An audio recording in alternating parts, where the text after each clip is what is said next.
Before we sit down, brew ourselves a nice cup of historical coffee and flip through the dramatic pages of the Great Northern War, let's get acquainted with one of the most spectacular underdog battles you've probably never heard of. The Battle of Fraustadt, 1706. This wasn't just a battle. It was a tactical dress rehearsal where Carl Gustav Rehnskiöld, the Swedish general with a heart as frosty as a Scandinavian winter, took the stage, threw out the old script, and rewrote the rules of the game for all of Europe. Picture this. You're leading 9,000 men stuck in the snow, surrounded by forests, and facing not one, but two enemy armies totaling over 30,000 Russian and Saxon troops who are basically clapping in anticipation of dinner. A normal person would call for reinforcements, sign a peace treaty, or at the very least, rethink their lunch plans. But Rehnskiöld, nah. He chose the cold and unbothered approach, flipping the board, counter-encircling the very folks who were encircling him, and executing a textbook double envelopment that would have made Hannibal nod approvingly from the strategy Afterlife.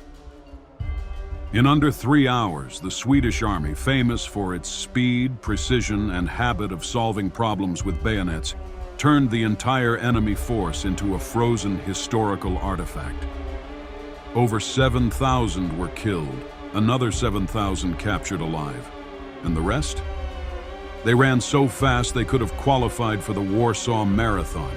And Sweden? They lost just around 400 men.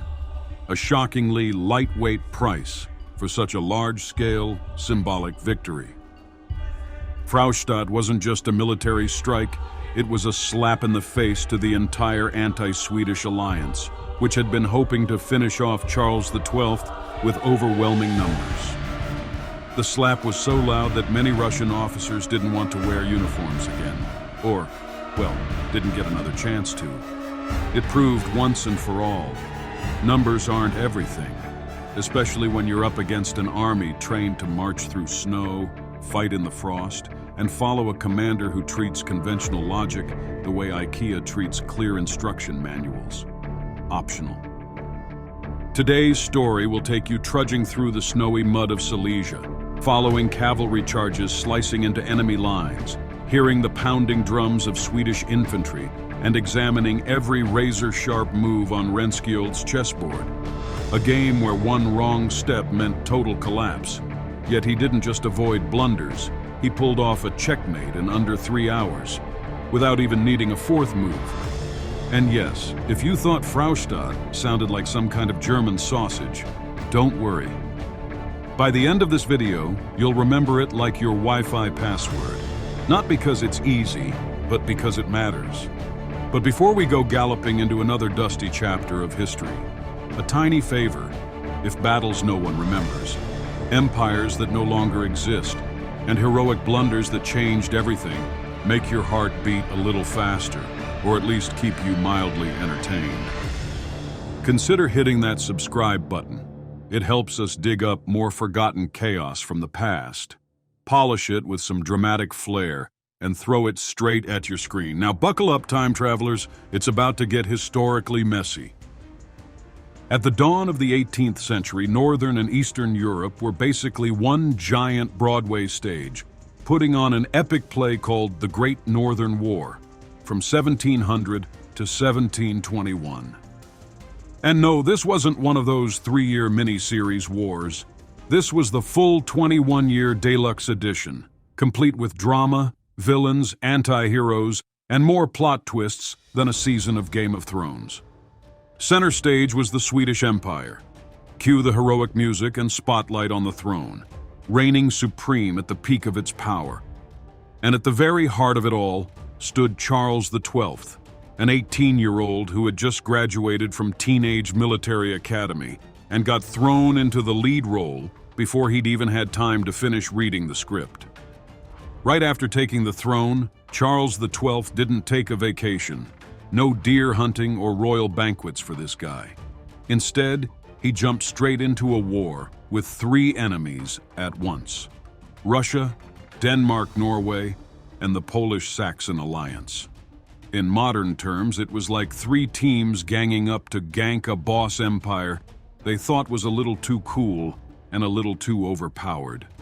Their goal? Break Sweden's monopoly on the Baltic, from Finland to Estonia, Latvia, and down to northern Poland. But Charles XII wasn't your average protagonist. Not only did he not break under pressure, he snapped back, smacking each opponent around like brittle candy canes. The opening act? A firestorm called the Battle of Narva in 1700, where Charles sent Tsar Peter the Great scurrying back to start over from scratch. Next came the Battle of Duna in 1701, where he booted out the Saxon-Russian forces from his own turf. Then he pivoted the storyline to Poland, launching a campaign to snag the lead role over there too. In 1702 at Klisov, he unleashed another signature move that flattened the Polish-Saxon coalition. From that point on, Charles made a firm decision. August 2nd is getting recast. The long campaign began.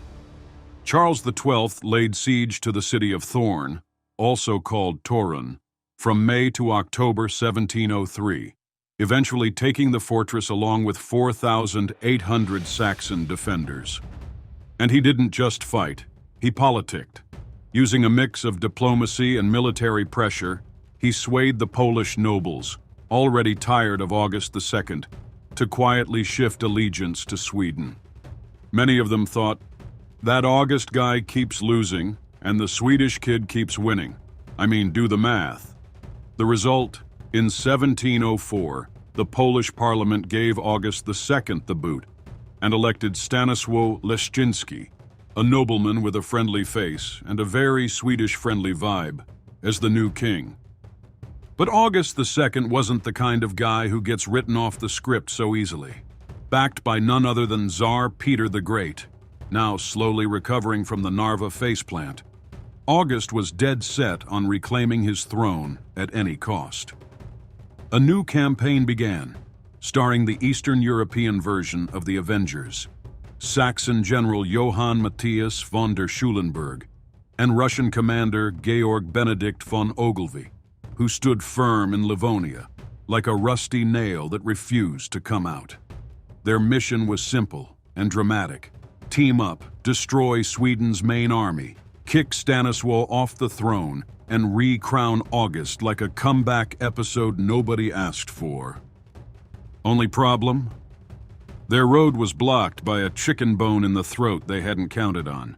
A Swedish army of just 10,000 men led by Carl Gustav Rehnskiöld, Charles David Thien's trusted bodyguard general, planted smack in the middle of Poland near the Oder River.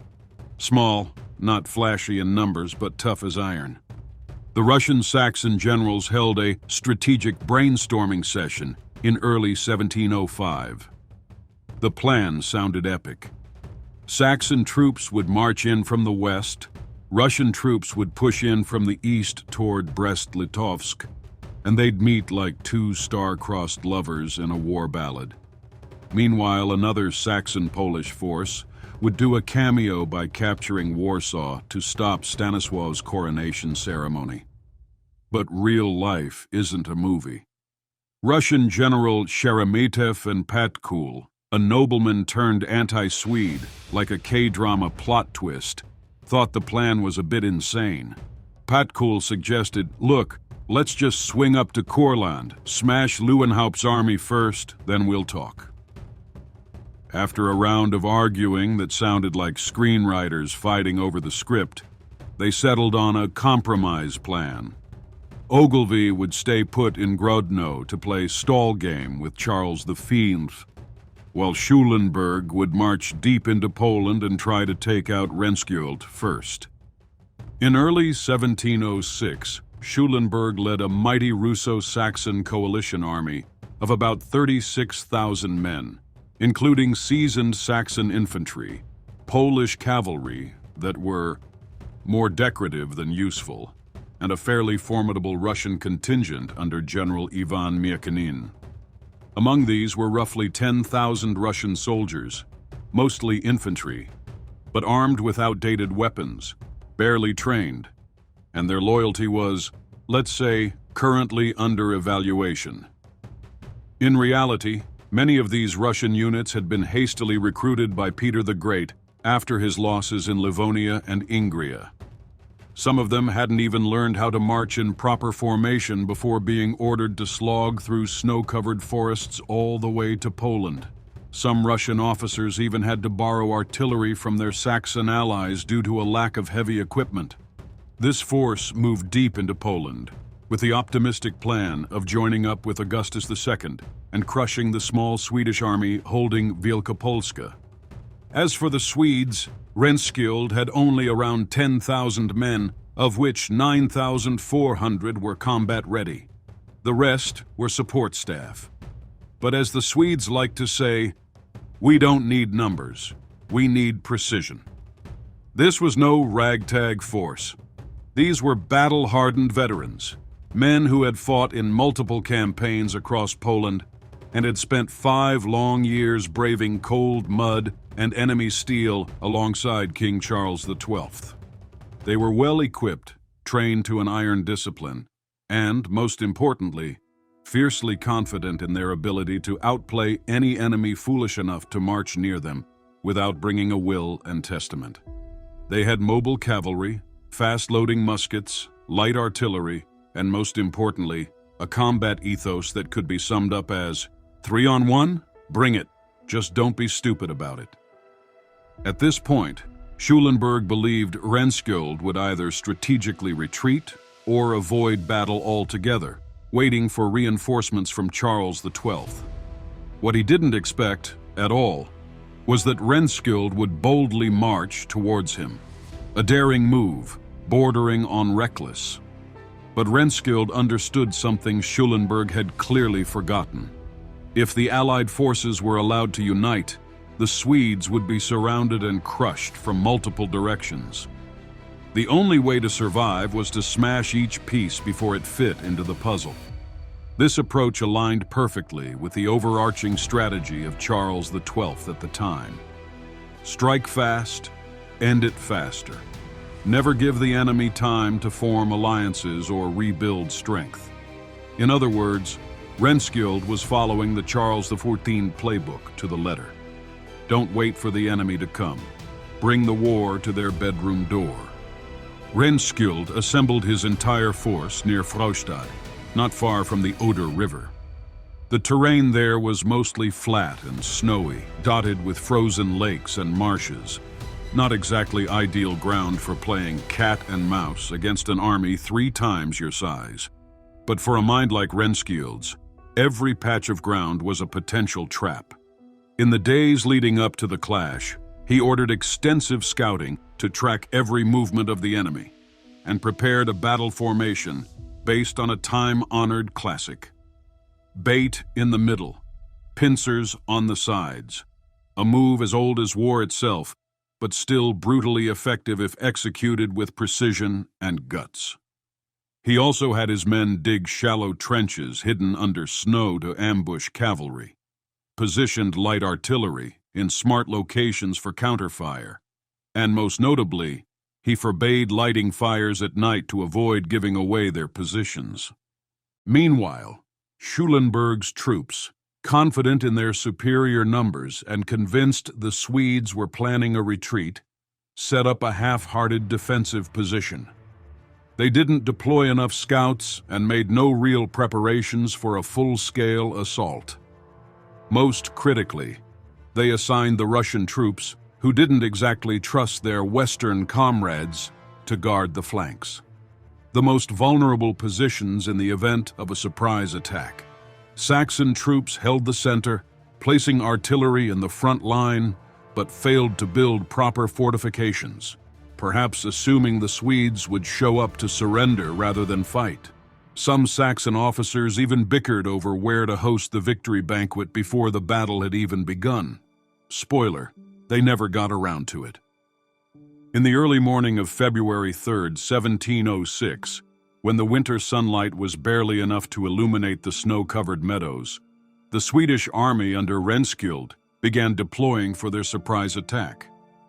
In reality, the Battle of Fraustadt wasn't anything like a conventional battle. It was more like a chess game, but with only one piece: a king. And this particular king decided to get a bit tricky against an army 3 times the size of his own. But as we'll see, Rehnskiöld wasn't just sitting there drinking tea. The Saxon-Russian army, commanded by Johann Matthias von der Schulenberg, had fallen asleep on what appeared to be an imminent victory. After assuming the Swedes would retreat, Schulenberg allowed his forces to spread out fairly widely, but he didn't establish strong enough defensive positions to secure his flanks. The Russian troops, around 14,000 men, were stationed on the left wing, while the Saxons, nearly 10,000 strong, held the center and the right. The Russian soldiers, who had little tactical coordination with the Saxons and lacked flexibility in combat, would soon pay dearly for this. According to some Swedish reports, the Russian units had set up camp without digging trenches or building barricades, a monumental oversight on such a flat, snowy battlefield where cavalry could easily maneuver. Many Russian soldiers didn't even have proper snow boots, which made their reaction times even slower when the ambush came. Rehnskiöld and his 10,000 Swedes approached from the south and quickly deployed in a special formation. A surprise thrust into the Russian left flank, followed by a sweeping maneuver to strike the Saxons from behind. This would create a powerful shock to the enemy's system. With quick attacks, the Swedes checked several of the enemy's defensive lines. It was a high-risk tactic, but if successful, it would cause the Saxon lines to collapse in no time. At the same time, a bloody battle erupted. Swedish forces charged into the Russian units from the sides, catching them completely off guard. Contrary to Schulenberg's plans, the Russians under Ivan Miakinin couldn't coordinate effectively with the Saxons.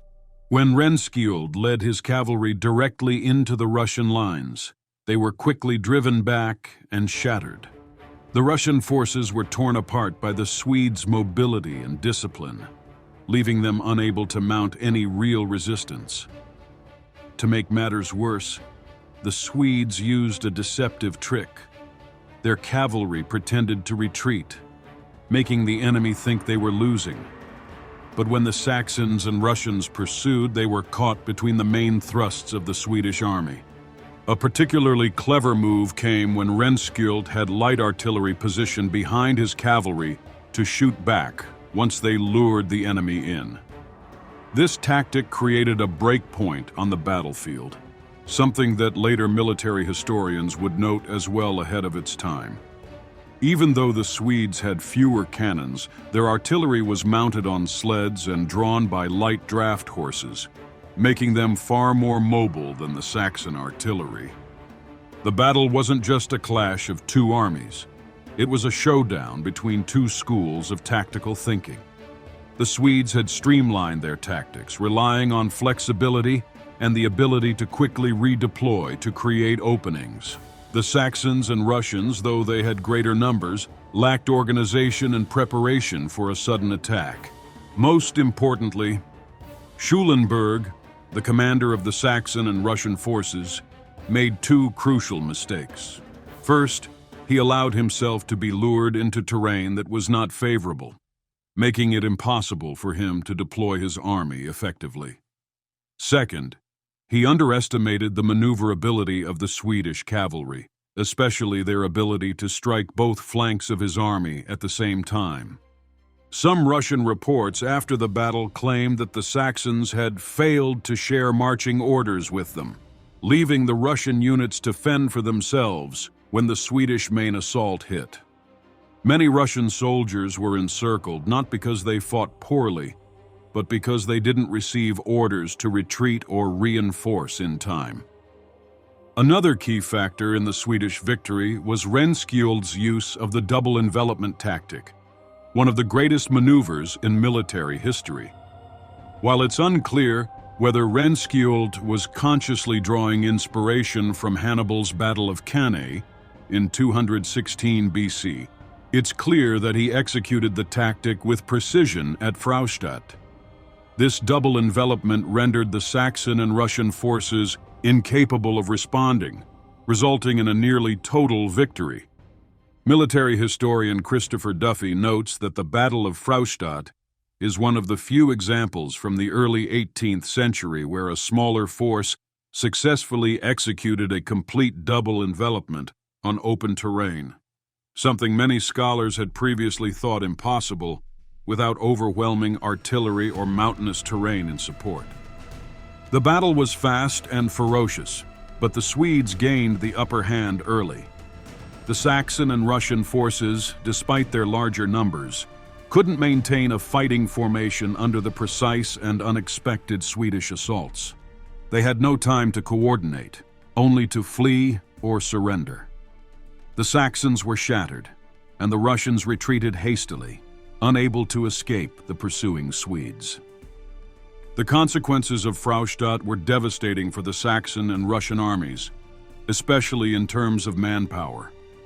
Historical records suggest that around 7,377 Saxon and Russian soldiers were killed, and over 7,300 were taken prisoner, including around 2,000 wounded. This was an irrecoverable defeat for the Saxon and Russian forces. The Swedes, however, weren't without casualties. About 400 Swedish soldiers were killed, including Colonel Gabriel Liljehook, commander of the Kronoberg Regiment, and around 1,000 were wounded.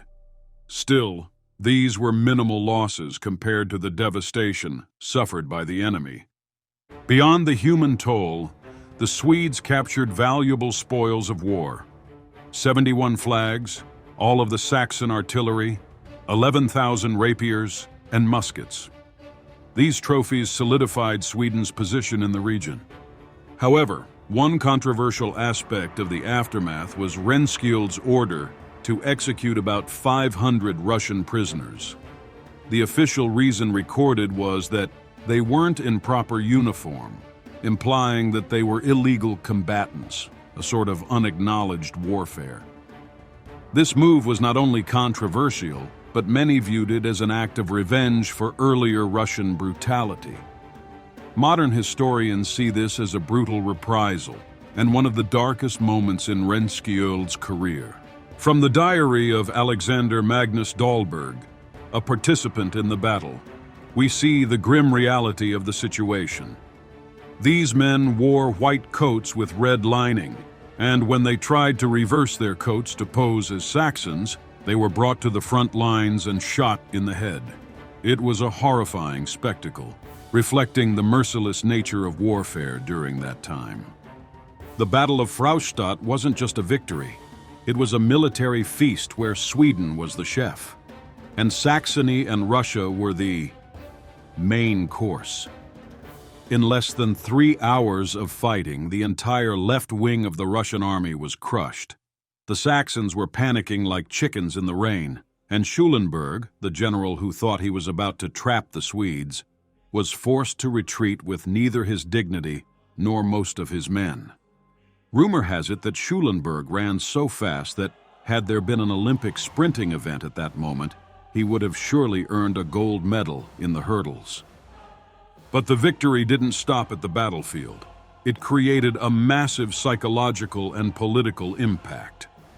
The Saxon defensive line on the western front of Poland was virtually shattered, allowing the Swedes to push deeper into the Grand Duchy of Lithuania and Silesia.